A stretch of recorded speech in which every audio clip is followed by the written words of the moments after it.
నమస్కారాలు. ఈరోజు రాష్ట్రంలో కాంగ్రెస్ పార్టీ ప్రజారంజక పాలన, ప్రజల సంక్షేమ ధ్యేయంగా ప్రజల ఆకాంక్షలకు అనుగుణంగా పనిచేస్తూ ఉంది. దీన్ని సహించలేక మరి బీజేపీ బీఆర్ఎస్ పార్టీ నాయకులు రకరకాల దుష్ప్రచారాలు చేస్తూ ముందుకొస్తూ ఉన్నారు.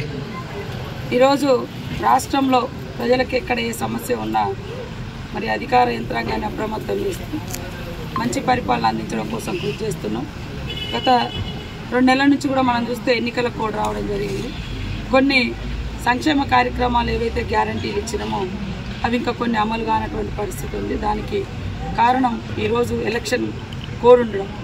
కాబట్టి గతంలో చూసిన మీరు అందరూ రుణమాఫీ అంటే కాంగ్రెస్, ఉచిత విద్యుత్ అంటే కాంగ్రెస్, ఇందిరమ్మ ఇండ్లు అంటే కాంగ్రెస్, 108 అంటే కాంగ్రెస్, ఫీజు రియంబర్స్మెంట్ అంటే కాంగ్రెస్, భూముల పంపిణీ అంటే కాంగ్రెస్, ఇట్లా ఎన్నో సంక్షేమ కార్యక్రమాలతో పాటు ఈరోజు రేవంత్ రెడ్డి గారి ఆధ్వర్యంలో కూడా మరి గ్యారంటీలను అమలు చేస్తూ ఉచిత బస్సు కానీ, మరి 200 ఇంట్ల కరెంటు ఫ్రీ కానీ, 500కే గ్యాస్ సిలిండరు, 5 లక్షల రూపాయలతో ఇల్లు, ఇవన్నీ కూడా చేస్తున్న మరి టీఆర్ఎస్ నాయకులు, బీజేపీ నాయకులు అధికారం పోతుందని ఒకరు, సెంట్రల్లో అధికారం పోయిందన్నటువంటి ఒక అసహనంతో ప్రతిదీ కూడా బదనం చేస్తూ ఉన్నాం. ప్రజలారా ఆలోచించండి తెలియజేస్తూ ఉన్నాం.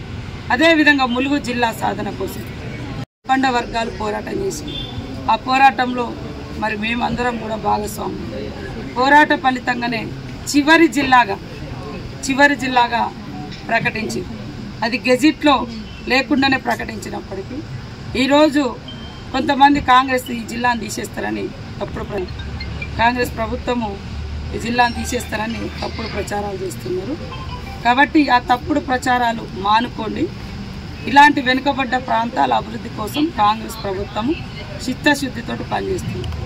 అదేవిధంగా మా సీఎం రేవంత్ రెడ్డి గారు కూడా ఆనాడు వారు చెప్పారు, మల్లంపల్లి మండలం కానీ ములుగు జిల్లా కానీ ఈ ప్రభుత్వం ఇవ్వకుండా మేము ఇచ్చి తీరుతామని ములుగు జిల్లా పోరాటంలో కూడా మరి వారు వచ్చి ఈ యొక్క పోరాటానికి మద్దతు ఇచ్చిండు.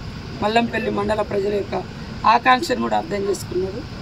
మనం వచ్చి రాగానే పరిపాలన మీద దృష్టి పెట్టి మరి కొన్ని ఏదైతే చాలా చోట్ల మల్లంపల్లి అనే కాదు కొన్ని జీవోలు మాత్రమే ఇచ్చింది గవర్నమెంట్, కానీ దాన్ని మరి పబ్లిక్ ఒపీనియన్ అని ఇంకా రకరకాల పనులు ఉన్నాయి కాబట్టి అవి చేసే కార్యక్రమంలో మరి గెజిట్ కూడా రిలీజ్ చేయాల్సిన అవసరం ఉంది మల్లంపల్లి మండలం కోసం. ఆ దానికోసం కూడా మేము అధికారులకు విన్నవించి ఉన్నాం. తప్పకుండా ప్రజల ఆకాంక్షలకు అనుగుణంగా ఈ డిమాండ్లన్నీ కూడా నాయి.